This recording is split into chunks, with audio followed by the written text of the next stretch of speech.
Hello, I'm Dylan. And I'm Keon. And this is Inevitable, that podcast that's phantasmagorical, because this week we watched Into the Circle. Written by Jeremy Burnham and Trevor Ray. Directed by Peter Graham Scott. And aired on January 10th, 1977. Yeah, so here we are with Children of the Stones. As we found out 30 seconds ago, our first non-BBC show that we've covered for the podcast. Right. Or any podcast, I should say.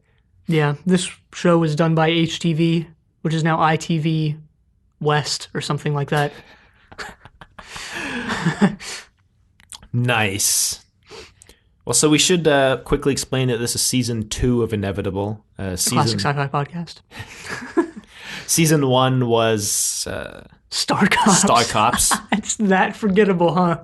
Season 1 was Star Cops. This is season 2, so this is 7 episodes, so 7-week season. Yep. As we said before, we wanted to get two short shows, kind of back to back, out of the way first. And these were the shows that I had watched beforehand, so well, also they were recommended to us. Yeah, and they're short. And they're short, and hopefully 7 weeks from now we'll have decided what season 3 is going to be. We also decided to drop the This Week on Inevitable intro because it was getting tedious and because these episodes are only 24 minutes long and it's really hard to find 3 things that happened for that intro in a 24-minute episode. Yeah, this episode in particular had a lot going on with, the breaks moving to town, but I think once we get to the middle of this season, we'll have episodes that have far less going on plot-wise. Right. But before we jump into that, some making of for Children of the Stones, and let me tell you, there's not a lot out there. I had to dive deep into random forum posts and blog posts to find a lot of this, and a lot of it is from Wikipedia as well, unsourced. Which I was going to say, always trustworthy random forums and blog posts. Well, a lot of them were just people fanboying about this show really creeped me out as a kid. I love this show. I watched it when I was 5, and it scarred me for life. It's considered the scariest show ever made for children. Of the Stones. Well, I found out that Trevor Ray and Jeremy Burnham wrote a sequel to the series 30 years after it aired called Return to the Stones. Yes. I was about 5 seconds away from buying it on Amazon yesterday. Well, it's done as a book, so I guess we'll go a little bit out of order since you kind of mentioned that, and it was a little actually difficult trying to put the bits and pieces I found in order to begin with. So after Children of the Stones had finished, Jeremy Burnham and Trevor Ray talked about a sequel and discussed it. And according to Jeremy Burnham, in an interview that he did, I think in 2015, they actually started writing it, but they had some creative differences and they decided to just stop. But eventually Trevor Ray gave all the rights away to Jeremy Burnham, so he wrote the book. And apparently Trevor Ray was pleased with the outcome. So not too much drama there or anything. He just gave the rights away and was okay with it. Peter Burnham also novelized the series, I found out. Yeah, they both did. So in the same interview, Jeremy Burnham says that the way they novelized it was he wrote half the book and Trevor Ray wrote the other half, but he doesn't remember which half was which. Sounds a lot like how Neil Gaiman and Terry Pratchett wrote Good Omens. Well, it was a very actually sort of boring interview because the interviewer asked him, did you have any trouble adapting this to being a novel? And he was like, no, we had more trouble creating the TV show. Once we created that, we just kind of wrote it in novel form, and that was that. Wow. So just some other random tidbits. This isn't going to be a very in-depth making of because, again, there wasn't much out there that I could find, and a lot of it wasn't sourced. It was just either unsourced on Wikipedia or just random people in forums saying yep, this happened. Yeah, but us saying it on a podcast automatically makes it seem really reliable. Well, that's kind of the wild thing. Well, that's why I want to say a lot of this is just things people posted online that we have no way of knowing are true or not. So the series was filmed in Avebury, Wiltshire, which is in the west of England, which is why, as an American, some of the accents are a little difficult to decipher. And we haven't even heard Di the Poacher talk yet, so... Uh-oh. Yeah. Uh-oh. But the interior scenes were filmed at HTV Bristol Studios. That makes sense.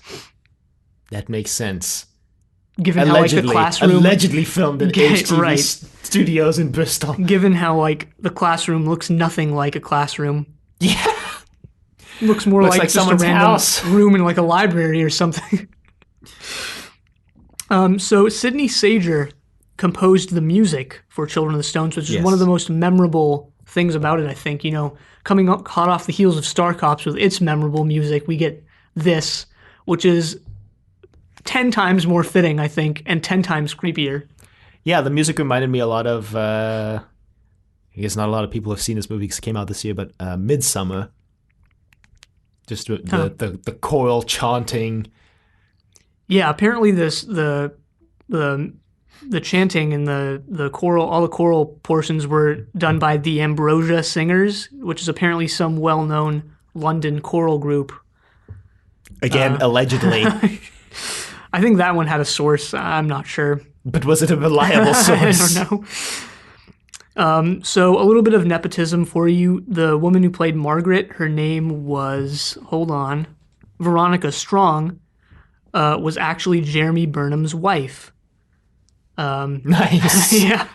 That's not necessarily nepotism. I mean, you work in the same industry, so, maybe they just got Also, together. they weren't credited as like producers or anything, just writers. So how much influence did they really have over the casting? I don't know. Yeah. The entire series was filmed in the summer of 1976, and then aired, obviously, in the following winter. It was, like we mentioned before, a product of HTV, which is now ITV Wales and West.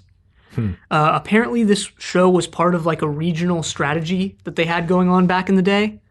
So they would, I don't know what this regional strategy entailed, but I assume it was, create shows based on certain regions, which this one is obviously, I guess, Western England moving into Wales type thing. I guess what they really wanted to get out of this was to show everybody how Western England is weird as hell and nobody should Full go of witchcraft. there. Yeah, basically. Well, that's something I actually like about this show is that like it's this pre-Christian stuff that like has gone into folklore nowadays, and like people don't really have too much of a grasp of it, and that's why it's all like mystical and mysterious. And then they tie it in with like the science fiction stuff. I actually forgot how much like there is that interplay of like this ancient mysticism and then like the science stuff with Adam Brake. Yeah, I want to talk about the science stuff because there's more than there seems in this episode. Yeah, we'll touch talk about on that that at the end. Yeah. So apparently this was shown on Nickelodeon in the U.S. multiple times. As part of a television show called The Third Eye, which from what I could tell just aired like Creepy British stuff. Yeah, like it was an anthology series that aired English language science fiction serials from the UK and New Zealand, apparently. Yeah. And All of the program's featurettes focused on characters with psychic abilities, apparently. Yeah, I think this was back in the day of like when Nickelodeon had like no original programming. They just showed like other people's stuff, other people's secrets. No. And yeah, another, I guess, little random tidbit is that they, this was filmed in an actual town, of course, and there were actually, ancient stones in the town, but they needed more. So they created fake stones. And Burnham remembers some tourists just like staring like wide-eyed as they just like picked up he doesn't say what material it was, but I assume it was like a styrofoam stone. And they just like, when they were done for the day, they just pick it up and like walk away. And I guess it looked like they were picking up an actual stone. Wow. That reminds me of that time that I destroyed a papier-mâché panda, and then some little kids walked by right as my friend and I decapitated the papier-mâché panda and probably scarred these kids for life as they watched us just decapitate this panda. So wow. Reminds me of that time in Blake 7 in Hostage when they rolled those styrofoam balls down a hill. Reminds me of like a lot of classic Who when they would get crushed under styrofoam boulders and be like, I can't lift this boulder, and it just like very obviously shifts just as they move their leg. But no, don't want to get too down on like old TV special effects. I actually think Children of the Stones is one of the best in this department because it's a very it's down to, phantasmagorical. well, no, it's not. It's down to earth for the most part. Like it's just weird stuff happening to these kids, and none of that requires too many intense special effects until the end. Yeah, I was going to say, there's like, I mean, it's not really a fair comparison because there are barely any special effects. So. Yeah. And that's something I really like about it and what I want to talk about at the end as well. So let's just get through. Star Cops and their charming little zero-G scenes and the charming little rover. I miss Star Cops.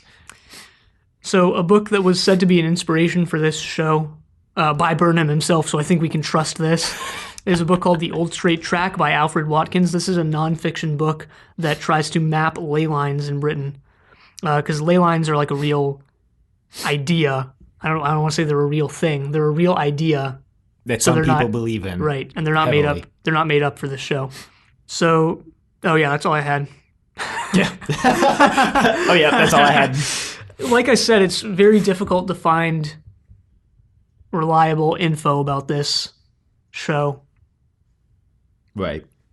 There's not a lot out there. There is actually a BBC documentary about this that came out in 2012, and I didn't get a chance to watch it, but I think maybe I'll watch it in the coming weeks, and we can kind of discuss what they have to say about it. Yeah, I'll see if I can track it down as well. I have it bookmarked, so I'll just send you the There's link to a it. relevant quote from this episode that I think relates to all this speculation. It's difficult not to speculate inside the circle. Yeah, My delivery was way better than this show's, by the way. Nice. I really do like that aspect of this show, that it takes you into this, like, circle. Seemingly, well, no, it's uncanny in a way. It takes you into this, like, small town, seemingly, it's parochial, but it's also in a way familiar, but there's stuff going on underneath the surface. But anyway, let's just jump into the plot. Yeah, my first note is WTF is this intro, part 2. Yeah, we get the choral intro with the extremely creepy, like, ha. So we're going to record our own version of the intro, right? As we always do. We did it for Distant Star. We did it for Star Cops. No, we didn't. We actually didn't do either of those. No, we said we would. We highly considered doing it for Distant Star and then patted ourselves on the back for not doing that. So we should do it here. No, but we did get John to sing the first verse, though. So as this intro music plays, we get shots of the Stones around town. Yeah, just literally just shots of the Stones. The stationary Stones. These Stones don't look like they can roll. We meet our intrepid main character, Matthew Blake, and his less intrepid and probably less interesting father, Alan Blake. Well, looking back on Adam Blake. Looking back on the show, if I remember correctly, both Adam and Matthew are both, I would say, equally the main character in this, because they're both the two people who are thrown into this fantastical situation. It's kind of what I was thinking of. That's kind of what I was thinking while watching this episode. That's something I like, and I'm going to try not to spoil the series, but again, I have watched the entire thing. But that's something I like, that a lot of kids shows will totally dismiss the parents or the adults, and this show doesn't. Adam Blake is there to solve the mystery alongside his son, and he's an integral part of that puzzle along the way. Well, they almost run over this woman who's just standing in the road, and then her justification for this is she's like, "We thought you might miss the town, so this guy suggested I stand in the middle of the road to flag you down." I'm like, wow! This is as far as I remember, this is not anything fantastical. So this is how at the beginning of every horror movie that you think there's going to be some jump scare or some gore or something, but it's actually not. It's just an old lady, yeah. This is Mrs. Crabtree, the caretaker of the house that Adam and Matthew move into. Mm-hmm. And she's in almost every episode. I will say right now, all the characters have been introduced. There are no new characters, as far as I remember. Good. Best to introduce all the characters in the first 15 minutes, so there could be no twists. No, there are surprises. There are twists. There are twists that I had no idea were coming my first watch through. Well, I didn't see Gareth Thomas flying halfway across a grassy field at the end of the episode coming, so we're already there. Well, so my next note is a pretty good summary of what the hell's going on here, I think. My son found this weird picture, and now I convinced the government to pay me to come out here and look at rocks. Yeah, because Adam Blake is an astrophysicist, and he wants to study the 53 rocks of Milbury. You have to wonder why an astrophysicist is studying earthbound rocks. Oh, we'll find out. He alludes to it, actually, in this episode, because he pulls out his magnetometer. I didn't know a magnetometer was a real thing. I had to Google that word after this. Because when I punched it into Google Docs where I take my notes for this, it was like, this isn't a word. So I Googled it, and it was like, yes, it is. It's right. Literally the first result, magnetometer, a device for measuring magnetic fields, particularly those of Earth. Yeah, magnetometer, device for measuring Magneto from the X-Men. But weirdly enough, you know those things you walk through, the metal detector, like booths that you walk through? Those are also called magnetometers. Huh. Weird. Yeah. This isn't that, though. Weird. This is just a little device that looks like a mini typewriter almost, without keys, of course. But it looks like a very 70s-ish device. And as all this is going on, a creepy girl is staring through the window. Yeah. Yeah. This also is nothing, Yeah, this is just fantastic. You find out actually exactly what this is in 10 minutes. But before that, Adam pulls out the picture that he bought in a junk shop, which I assume junk shop is British for thrift store.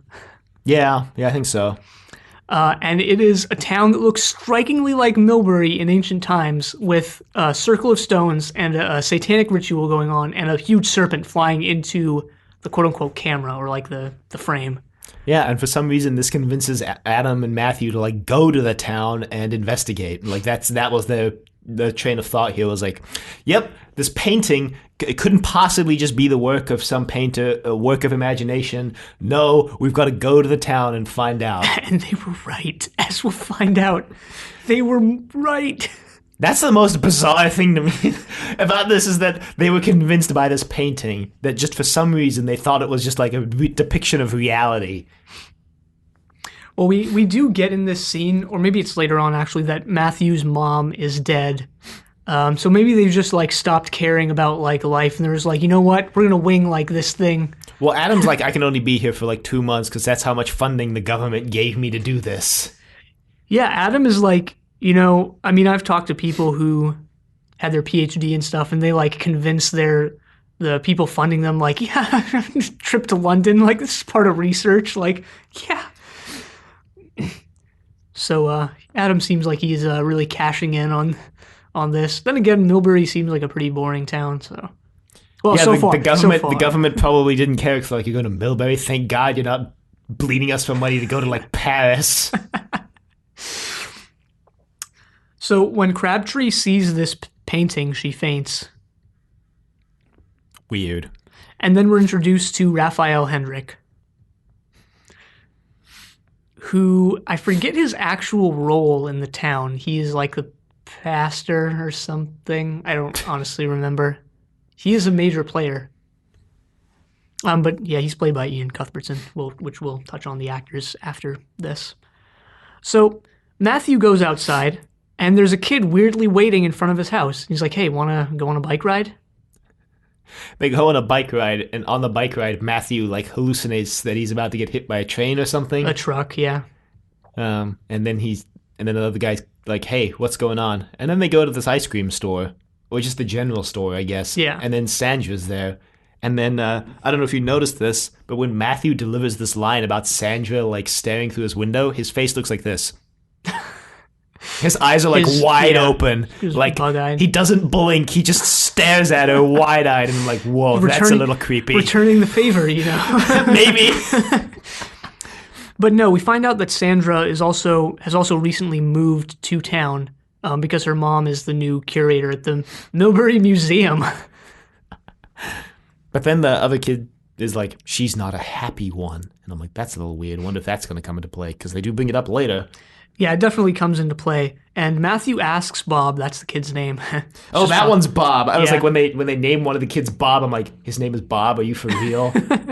Well, I mean, it's like Adam, Matthew, Bob. Like, yeah, but Adam and Matthew are like, I don't know, they're not as jokey as Bob. Like, the name Bob has become such a meme. I guess that's true. One of the minions is named Bob. Surrealist masterpiece, Despicable Me. We haven't released that episode yet, have we? No, we haven't. We watched all 3 Despicable Me movies for our movie trilogy podcast, Triple Play. Check that out. That'll be going out in like 3 months after this season of Inevitable, actually. Right. Because we switch off between doing Inevitable and doing that, or at least that's the plan. We haven't actually done that yet. So yeah, Matthew asks Bob what the happy ones are, and he's like, well, they're the ones that are happy. Duh. Yeah, duh. So the next day, Matthew goes to school. Yeah, and sorry, what were you Yeah, saying? no, I just want to mention that throughout all of this, we cut to shots of like a weird old man spying on them through a telescope. Oh, yeah. Yeah, that's going on. But then Matthew goes to school, and this is where I wanted to stop for just a moment and talk about science, because Okay. well, no, yeah, it'll make sense in a second. But the kids, the teacher asked them like if they've finished their homework, and like who had trouble on the homework, and like the half the class that's trying to get Matthew to join them instead of the other half class raises their hand. Right. And so she asks Bob how he did the problem, and he goes to write on the board, and he starts writing down an equation. And I guess if you didn't recognize this equation, as I feel like most people wouldn't, you'd be like, oh, he's just writing down random math. But actually, he's writing down a solution to the Schrodinger equation, which when they pull back the camera, they actually have the Schrodinger equation written at the top of the board. Surprised you could make it out with the quality. This is all like actual physics. The Schrodinger equation governs the motion of stuff in quantum mechanics. And I thought it was very interesting that they have like, this is real science. Like the solution the kid writes down is like an actual solution, plane wave solution to the Schrodinger equation, which is actually written on the board there. Yeah, and the implication of this is that like this is way more advanced than like what fifth graders should be doing or whatever they're. Yeah, like that implication is a lot stronger when you actually like know what this is, especially when the teacher immediately says afterwards when Matthew's kind of struggling, she says like, oh, well, it's okay. Not everybody gets, like it takes a while to get up to speed on the easy stuff. And I'm like, easy? Literally, I still struggle with quantum mechanics. Like this is hard stuff. Like I've been doing quantum mechanics for 3 years now and I still struggle with it. So. Yeah, so the teacher here is I believe her name is Mrs. Clegg.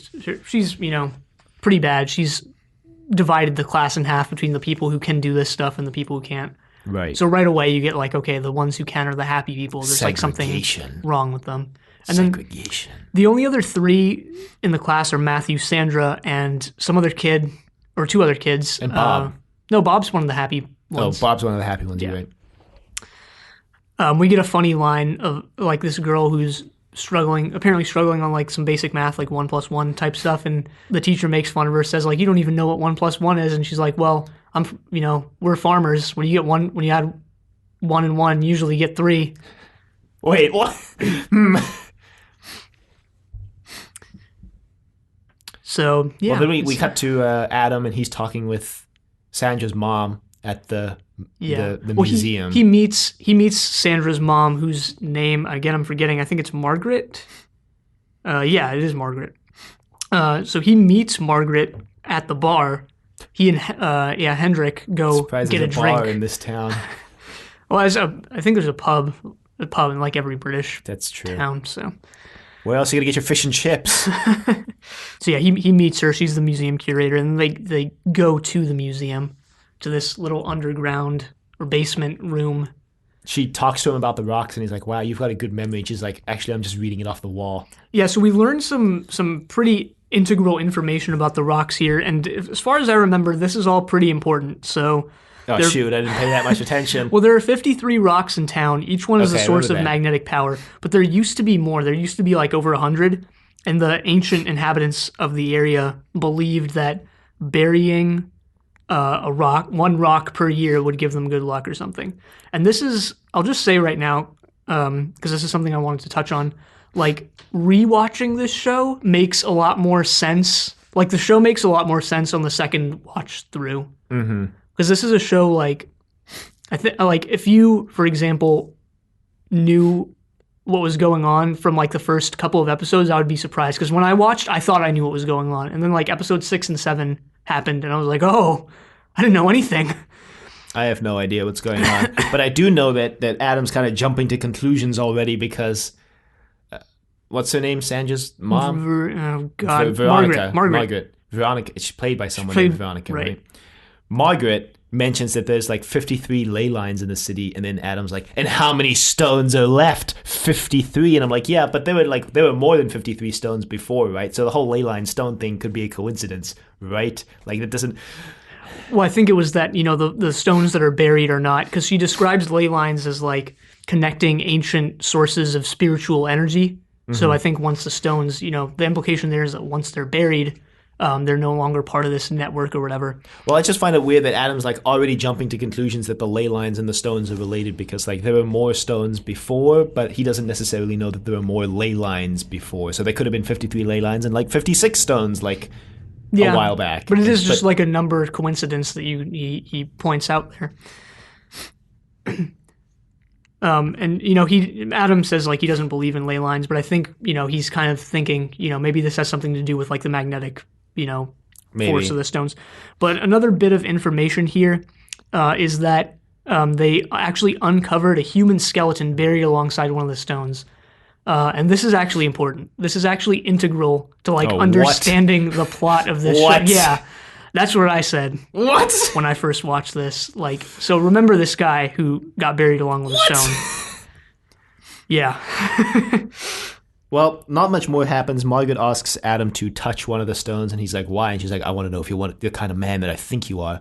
Meanwhile, Matthew... I double dog dare you to touch a stone, Adam. Matthew's just like biking through a field, and then the old guy...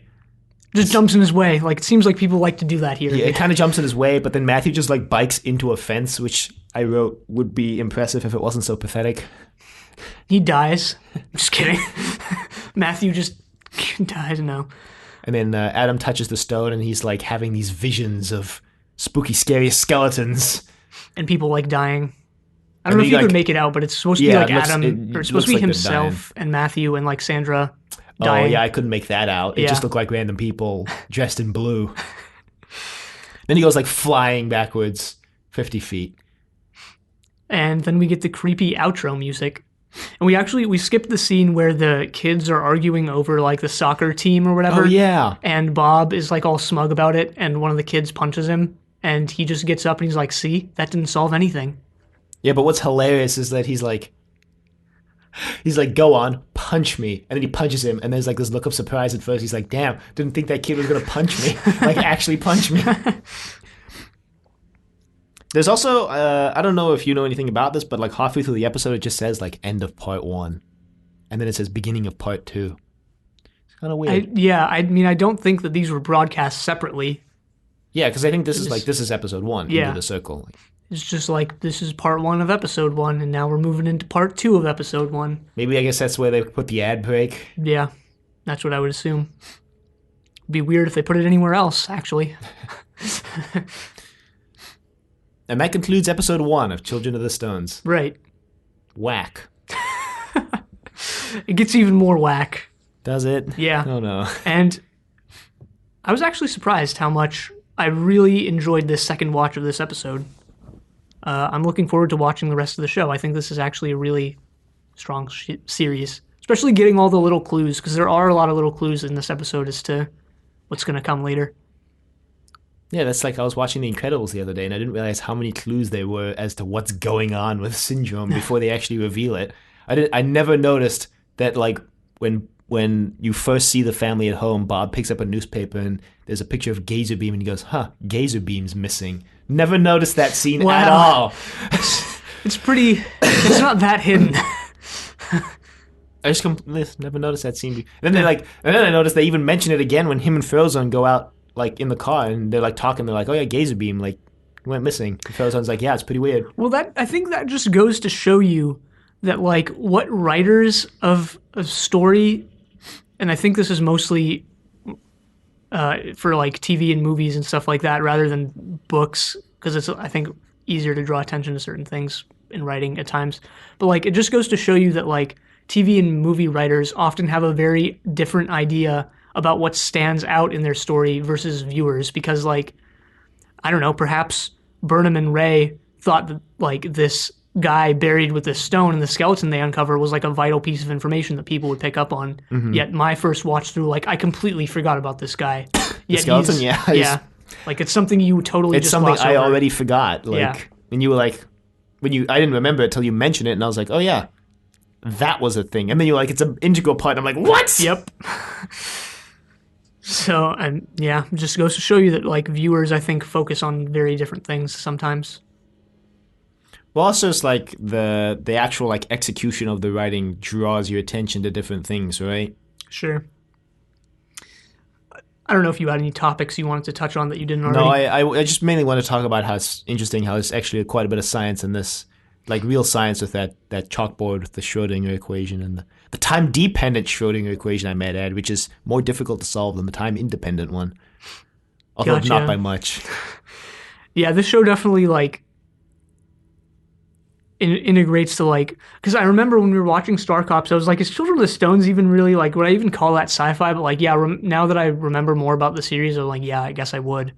Uh, yeah, definitely, it takes that like science modern aspect and like, but also this like ancient weird stuff that's going on that is very scary in a way. But one thing I wanted to touch on was the fact that Matthew looks like 3 to 4 years older than everyone, all the other kids. I think I read that he And was 17 when they filmed this. yeah, allegedly he was 17. I imagine the other kids were not 17. 17. Yeah, and I imagine they just wanted a more experienced actor or something. It's fine though because it looks like this is like a one-room schoolhouse kind Right, of thing, so it exactly. doesn't it doesn't really seem that out of place. No. So Yeah, that's kind of all I wanted to touch on for this first episode. yeah, I don't have much more except that I'm keen to see where it's going to go. I'm not looking forward to having to go through the slog episodes in the middle that you said are kind of boring. That's as far as I remember. Maybe they'll actually be somewhat Yeah, maybe enjoyable. they'll be interesting. Oh yeah, one thing I also wanted to touch on was that this show has always felt to me like a movie that was just split up into 7 parts, which is why I feel like some of the quote unquote cliffhangers and stuff don't necessarily succeed. Well, I guess that's something I'll keep in mind. Yeah. This one I think works fine because he gets shocked and goes flying back, and then you just see a shot of Margaret looking really sad, and then it ends. Yeah, this one's pretty good. But as with season 1 of Inevitable, we're going to be talking about Britain's 10 actors and how many of them are in this. But since there aren't actually that many characters in this, and we've basically been introduced to all of them, I wanted to discuss some of the crew members, at least here. Eventually, we'll run out of crew members as well. But obviously, this was produced and I guess directed by Peter Graham Scott, who is a pretty notable director, writer, and producer. He worked on shows like Avengers, Danger Man, and The Prisoner, which are The Prisoner is kind of like the successor to Danger Man. And Avengers is really. We should watch Avengers for this podcast. Yeah, how long is that? Long enough that we have to do it like one season to one season kind of thing. Yeah, But it's very famous. We could get a lot of fans. we could. And that's the real determinant of. Avengers is like fringe. I mean, it's more science fiction than this. Than this episode was anyway. So Well, those are all like differing points of views. anyway, I think like I don't want to get too deep into this, but this is something we might touch on later. Is like I think like people's definitions of like sci-fi and fantasy are heavily based on what they understood those to be as children. well, that's true for basically anything. I think that your view of something is going to be heavily tilted by like how you saw that as a child. Yeah, of course. So I don't think that's a controversial statement to make. No. A surprisingly amount of people on the show worked on Avengers. I'm just noticing. Yeah, like Jeremy Burnham, who is a writer and basically creator of this show, worked on Avengers as well. And he also acted a lot. Like Jeremy Burnham and Trevor Ray are both like more so actors than they are writers, to be That's honest. wild, actually. They created another show called Raven that I don't know too much about, but I think it's kind of the same thing as Probably. this, which is like it's about kids and it's about like weird stuff happening to them. Oh, that's right. There was another thing I wanted to mention, which is that as a kid, I read like all the Goosebumps series, like all 40 of them. And this And I reminds think, you yeah, of them. this reminds me heavily of those. I Of never like, read any Goosebumps. yeah, if you don't know what those are about, it's basically kids, usually in a small town, and they're horror books, and they, encounter horror situations. And each one, it's not an ongoing story. Each one is its own self-contained thing, but they're all. Some of them are pretty horrific, if I remember correctly. Like there's one with like a cursed shrunken head, or one where like a guy's father gets turned into a dandelion in his backyard, and like the dandelion like takes over his father's body, and like, yeah, they're pretty weird. And this is a story that would be told in one of those books. Huh. Weird. Yeah. But anyway, Trevor Ray was the other writer for this show. Apparently, he uncreditedly wrote episode 1 of The Ambassadors of Death. Apparently. I seem to vaguely remember something like that back then, but I don't know now if that's just confirmation bias or if that was actually something we mentioned back on the day.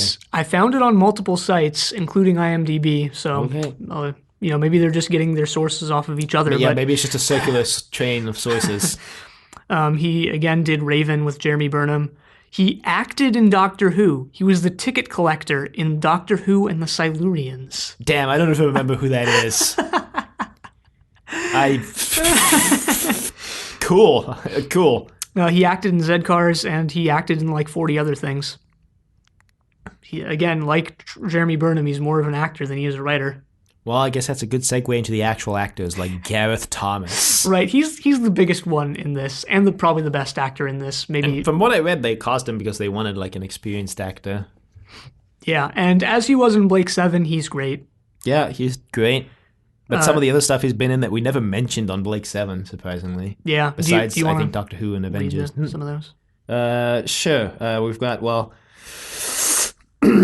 Benvolio in the Romeo and Juliet TV movie. He was in Quatermass and The Pit, Avengers, Coronation Street, like every British actor's been in either Coronation Street or EastEnders. Z-Cars. And Z-Cars. Sutherland's Law, Star Maidens, Blake 7, duh. Right. Yeah, he was in Torchwood? Yeah, he was in Torchwood. That's surprising. He was in a couple other ones that I had.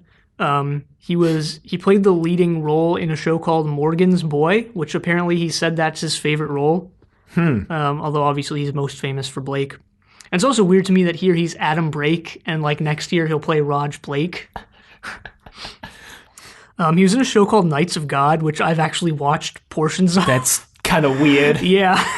It's like a kid's show, kind of like this, with like weird stuff going on.